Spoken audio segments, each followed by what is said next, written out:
With a 30-day ceasefire brokered by the United States now on the horizon, is a political settlement over Ukraine within reach? And will Kyiv be forced to accept territorial concessions? We are ready to stop hostilities when part of our territories will be still occupied by Russians, but it's illegal occupation. Are you saying that Ukraine is ready to accept territorial concessions? If concession means not fighting for this land, yes, this is reality. We can't kick off Russians from this land. If concessions mean recognizing it as a Russian, no, this will never happen. Will European nations support a negotiated solution? I ask a former British foreign minister. Look, I think it's inevitable, and has been for a considerable time now, that this is going to end in a relatively messy compromise.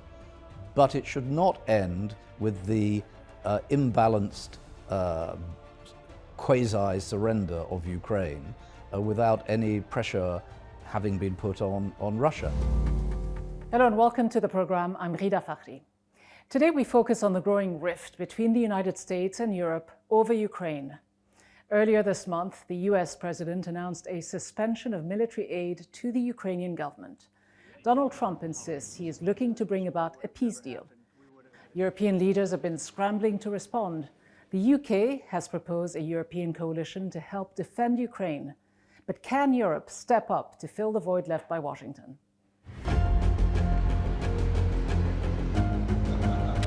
We will continue supporting Ukraine as long as it takes. Ukraine is a fight for us. It's important for international law, for sovereignty, and it's also the fight for the security of Europeans. I'm looking for peace. We're not looking to go into a 10-year war. He's looking to go on and fight. We're looking to end the death. Europe is ready to massively boost its defense spending. We are ready to step up. We've had serious discussions with Russia and have received strong signals that they are ready for peace. Wouldn't that be beautiful? As Washington pivots, Europe's leaders insist Ukrainian President Volodymyr Zelenskyy has their backing. But will this be enough? Joining me now is Oleksiy Goncharenko, a member of Ukraine's parliament. Oleksiy Goncharenko, President Zelenskyy, following his very public disagreement with President Trump in the Oval Office, issued a statement calling the incident, quote, regrettable, and saying that he does value America's military support over the years. Will it be enough, or will he have to do more to turn things around?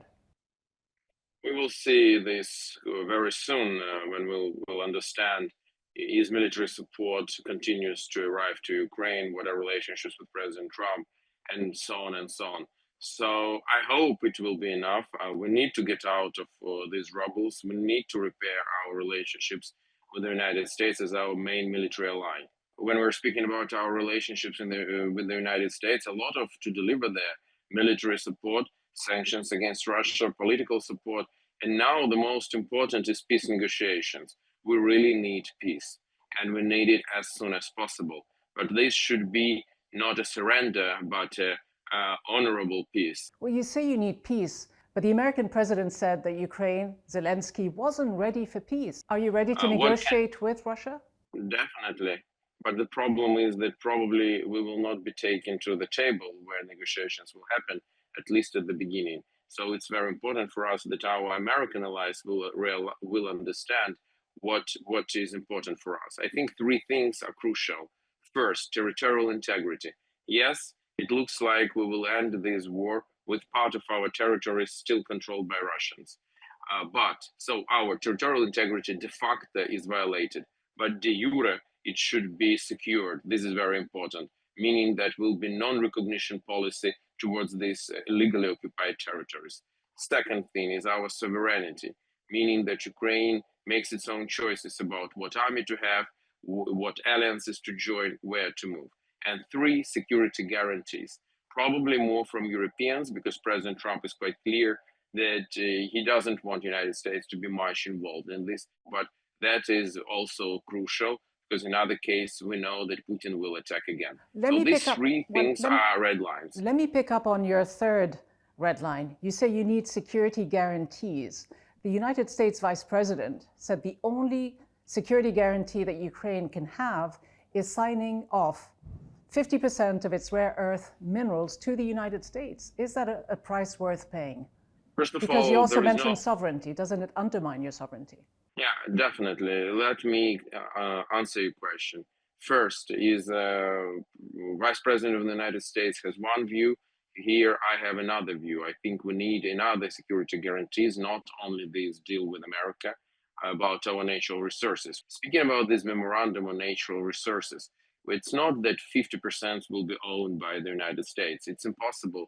According to Ukrainian constitution, Ukrainian natural resources are owned by Ukrainian people only, and even future generations of Ukrainians.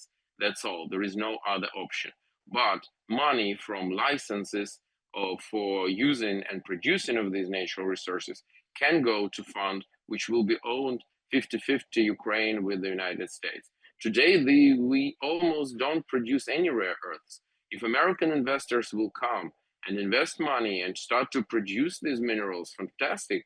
Ukrainian budget will receive money, Americans will receive money, American companies will be profitable. I don't see anything bad in this. Let me ask you about the other red line that you mentioned. You said that you probably will have to accept that some territory will be controlled by Russia. Are you saying that Ukraine is ready to accept territorial concessions? What does it mean, concession? We will never accept that these territories are Russian. That's what I told you. Non-recognition policy. These territories are Ukrainian territories which are illegally occupied by Russia. That is already, for part of territories, it's already for more than 10 years, and we don't know for how long it will last. But Russia is the last colonial empire in Europe, so one day they will fall apart and we will regain control of all our territories. But just look at the facts right now. The Ukrainians are being driven back on all fronts. You're running out of soldiers. For most of 2024, Ukraine has been losing ground. You once stood in the Ukrainian parliament and asked how many more Ukrainians should die. Is it time to end this war? Can you afford to continue fighting Russia?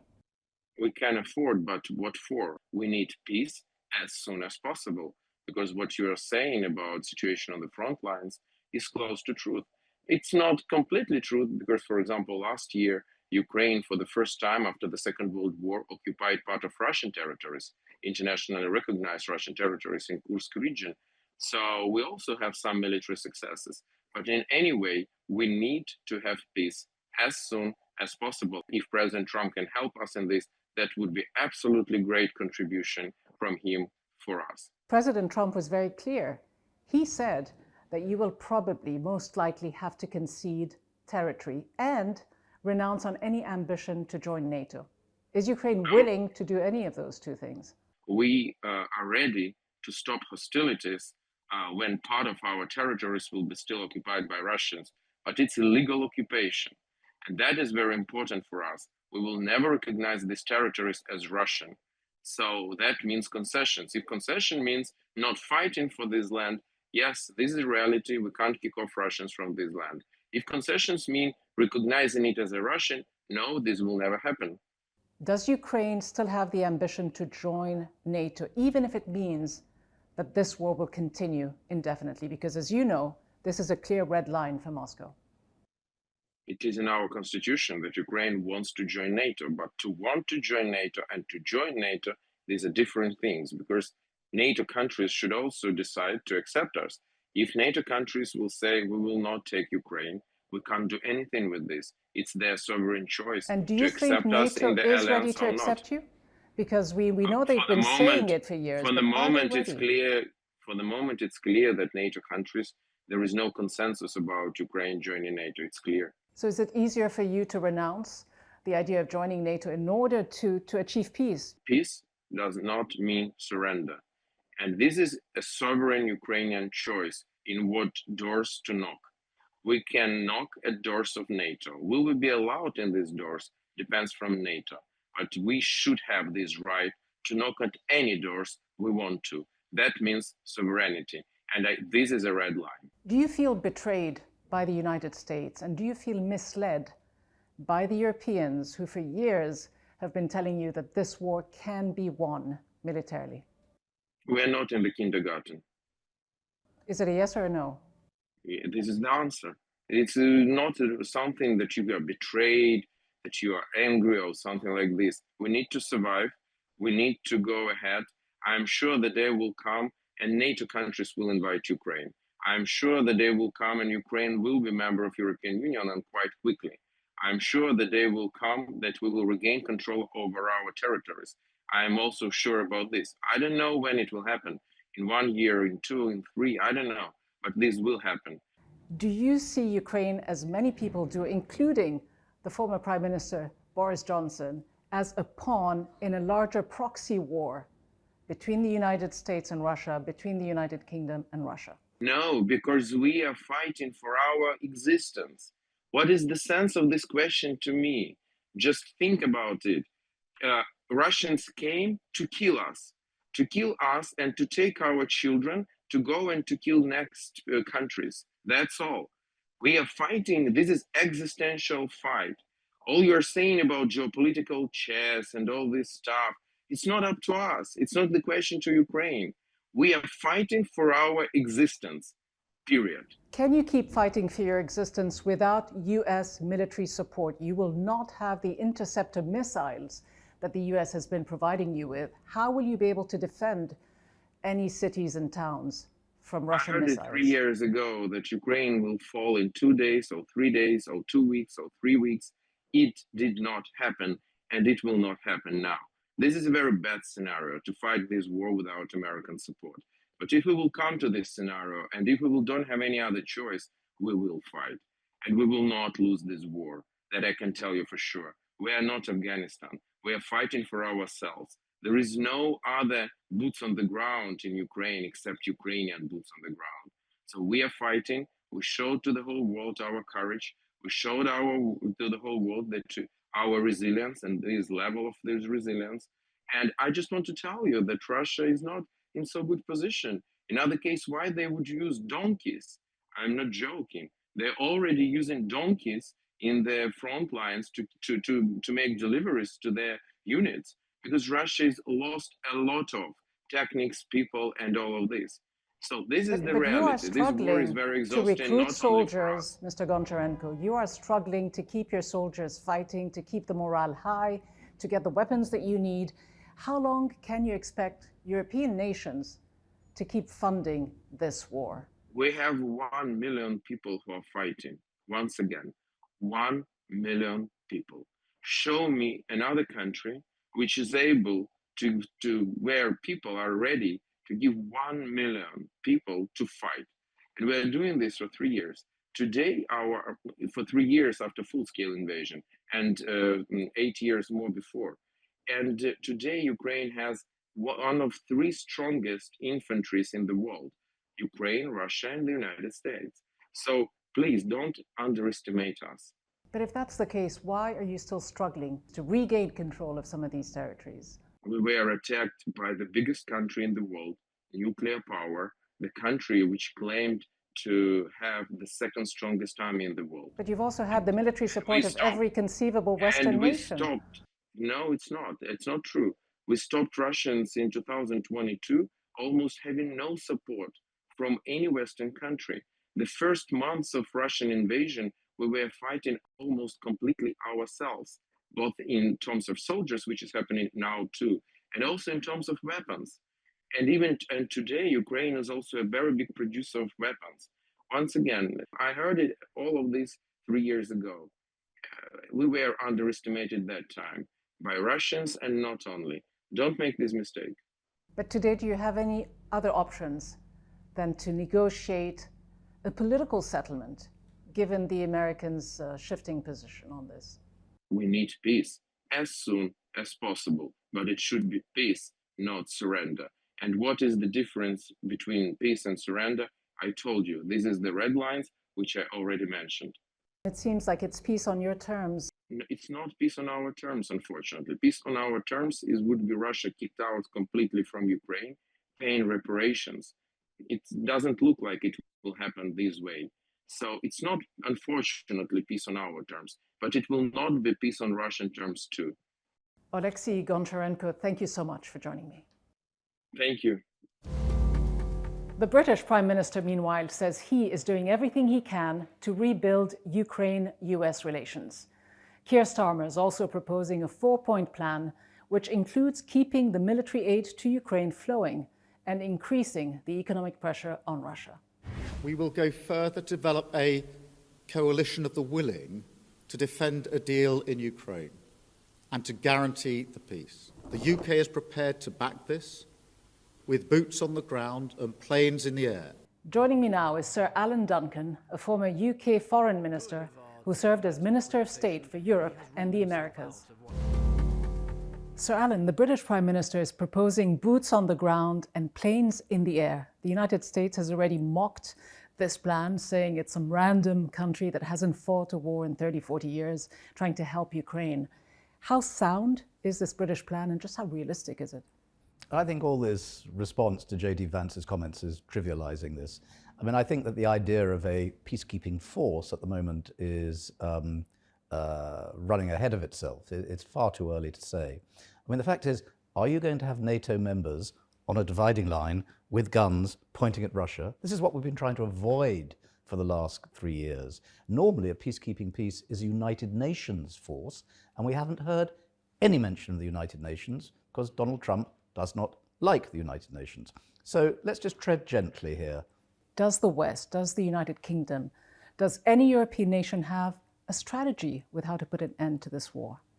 Well, I think that our strategy would be to hope that by getting Putin to the table, which may be the effect of everything that's been going on in the humiliation of Vladimir Zelenskyy and that kind of episode, will actually lead to pressure being put on Putin, and that in as much as President Trump has been tough on Ukraine, he will now turn his attention to being tough on Russia, who are the culprit here.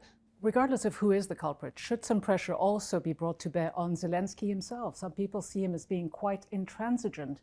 We know that the United Kingdom has been one of his fiercest supporters from the beginning of this conflict. Should the UK use some of its leverage to push him to the negotiating table and to push him towards accepting some concessions?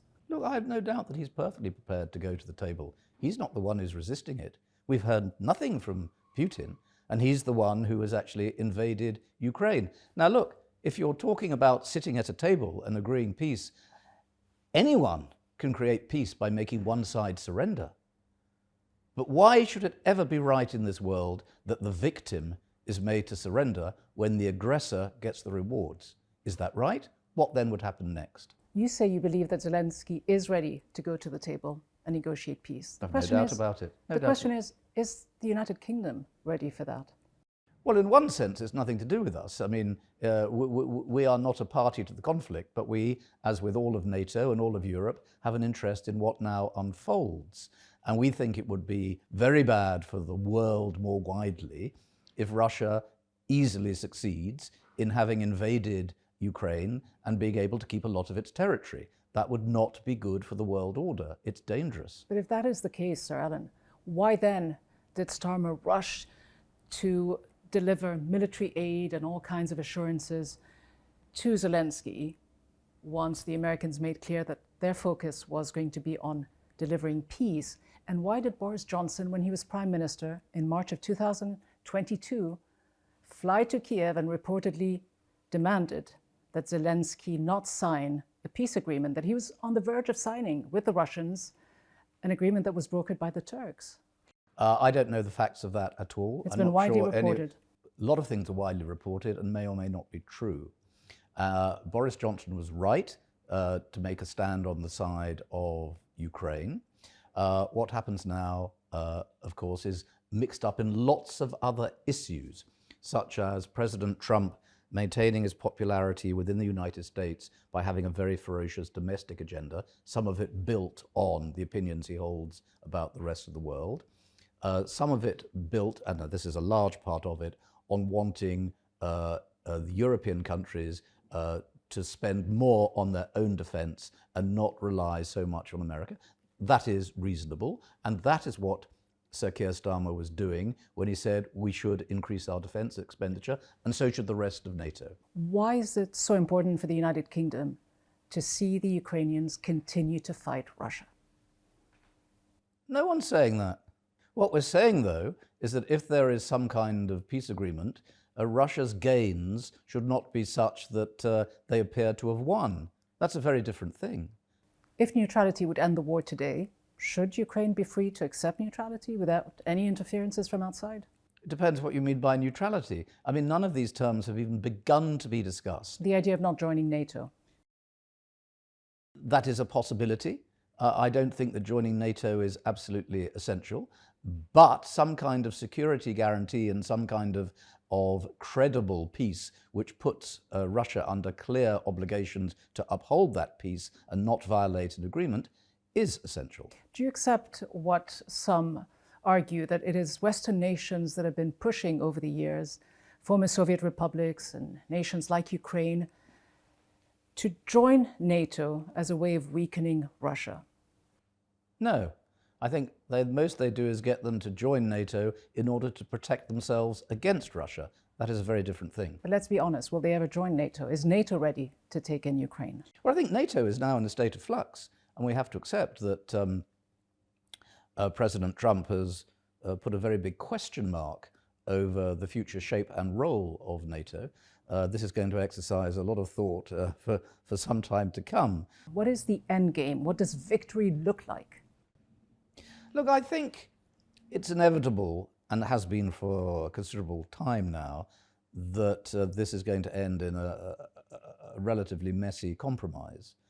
But it should not end with the imbalanced quasi-surrender of Ukraine without any pressure having been put on Russia. They are the invader. They are the expander. And they should not be rewarded in any way for what they've done. But just to be clear, you're saying that eventually this will end in a political settlement. All wars do. So there will not be military victory against Russia? I don't think there will be anything that could be so clearly described as such. Then why continue throwing weapons at this conflict? The Vice President of the US said throwing weapons and ammunition at a terrible conflict isn't a strategy.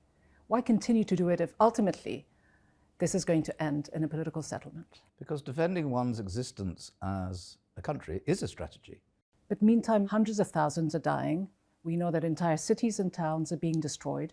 Is it worth the cost? Well, the logic of what you're saying is that Ukraine should just give in and cease to exist as a country and be taken over by the Russians. If that's what you're advocating, say so clearly. That's not at all what I'm advocating, but as you just said... That's the logic of your question. But as you just said, and as you just admitted, Sir Alan, eventually all wars end in political settlements. Why carry on fighting if ultimately there is going to have to be concessions from either side? Because if you don't defend yourself, you'll just be overrun. And what I'd like to see is pressure put on Vladimir Putin, who started this, to end this war. We haven't heard anyone in the US administration saying that at the moment. They'll condemn Vladimir Putin, but they're not putting pressure on him in the way I think they should. So at the moment, all the difficulty is being placed on the victim, not on the aggressor.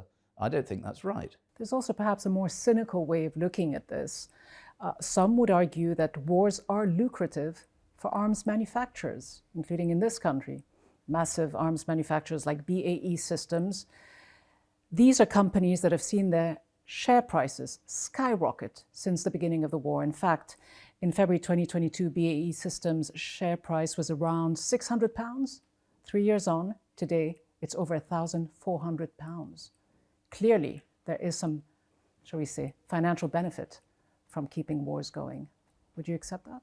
I think that's a very sick question, because it implies that somehow the government or anyone else sort of wants to continue with this war so they can profit out of it.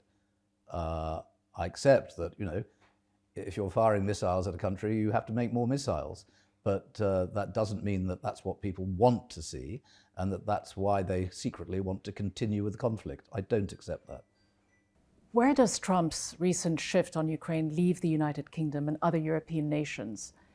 Can the US still be considered a reliable, close ally to the United Kingdom and anyone else anymore? Look, I think a lot of concern and uncertainty has been introduced into what used to be the most solid and concrete of relationships between Europe and the United States. So this is going to take, I think, a long time to unfold. We're not in the proper peace process yet. There are going to be a lot of events leading to what I hope will be the end of the Russian-Ukrainian war. And then, and after then, will we begin to be able to look at the reshaping of defense in Europe, how much is spent, whether there is any kind of organizational or treaty change, and what the relationship will be with the United States. Sir Alan Duncan, thank you so much. As the political tide in Washington shifts, Europe is waking up to the fact that it must take responsibility for its own security. While the UK and other European nations have vowed to continue their military assistance to Ukraine, the broader reality is setting in. This war will not be won on the battlefield. Sooner or later, a negotiated way out will be unavoidable. Europe's leaders must now decide how much they can continue to rely on the United States and just how closely they will continue to align themselves with Washington. That's all from me, Rida Fakhri, and the team. Thanks for watching.